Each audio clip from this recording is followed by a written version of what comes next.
அநேகமாயிருக்கும் எல்லாம் சந்தோஷம். பாராவின் தண்ணீரல்லோ மதுரமாக மாறி போகும். பாராவின் தண்ணீரல்லோ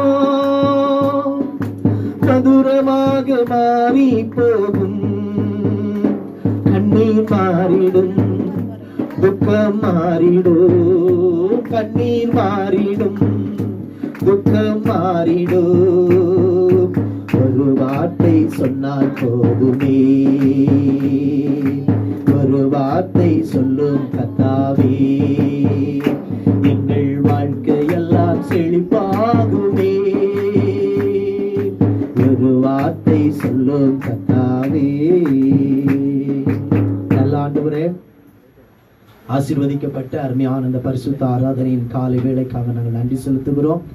உங்களுடைய சமூகத்திலே நாங்கள் ஒருமனப்பட்டவர்களாய் வந்து உட்கார்ந்து ஆண்டவரை துதிக்கவும், ஆண்டவரை மகிமைப்படுத்தவும், கர்த்தருக்கென்று கொடுக்கவும், கர்த்தர் எங்களுக்கு எங்கள் சபை ஜனங்களுக்கு உதவி செய்ததற்காக நன்றி செலுத்துகிறோம். இப்பொழுது உங்களுடைய வார்த்தையை நாங்கள் கேட்க ஆயத்தமா இருக்கிறோம். ஆண்டவரை எங்களை ஒருமுகப்படுத்தும், எங்கள் இருதயங்களை கர்த்தர் திறந்தருளும். வசனத்தின்படி நாங்கள் வாழ்வதற்கு, எங்களை அர்ப்பணிப்பதற்கு ஆண்டவர் எங்களுக்கு உதவி செய்யுங்க. இந்த வசனம் அநேகருக்கு விடுதலையை கொண்டு வரட்டும், தேசத்துக்கே ஒரு விடுதலையை கொண்டு வரட்டும்.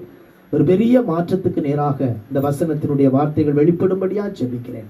வசனத்தை கேட்டு எங்கள் பிள்ளைகள் விட்டுவிடாதபடி அந்த வசனத்தின்படி நடப்பதற்கு, அந்த வசனத்தின்படி கை கொண்டு ஜீவிப்பதற்கு எங்கள் பிள்ளைகள் ஒவ்வொருவருக்கும் உதவி செய்யும்.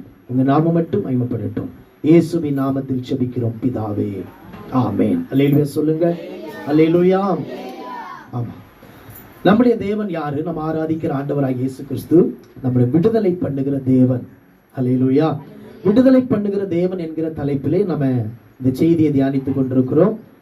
ஆண்டவர் அந்த வசனத்துல சொல்ல, ஆண்டவருடைய வார்த்தை சொல்லுது, நீதிமானுக்கு வரும் துன்பங்கள் அநேகமாய் இருக்கும், கர்த்தர் அவைகள் எல்லாவற்றிலும் நின்று அவனை விடுவிப்பார். யாருக்கு துன்பம் வருமா? நீதிமானுக்கு துன்பம் வரும் என்று வேத வசனம் சொல்லுது. வசனத்துக்கு முரண்பாடான ஒரு காரியமும் இந்த உலகத்துல இல்லை. நம்ம அநேக தடவை நம்ம சிந்திக்கிறது உண்டு, யோசிக்கிறது உண்டு, நம்ம பேசுகிறது உண்டு. ஏன் இவ்வளவு தூரம் ஆண்டவருடைய வார்த்தைகளும் ஆண்டவருடைய கட்டளைகளுக்கு கீழ்ப்படிந்து, நியமங்களுக்கு கீழ்ப்படிந்து, ஆராதனைகள் தடையில்லாதபடி ஆராதனைக்கு போய் கொடுக்க வேண்டிய காரியங்களை சரியான நிலையில கொடுத்து ஜீவித்த போதிலும் ஏன் எனக்கு இந்த துன்பங்கள்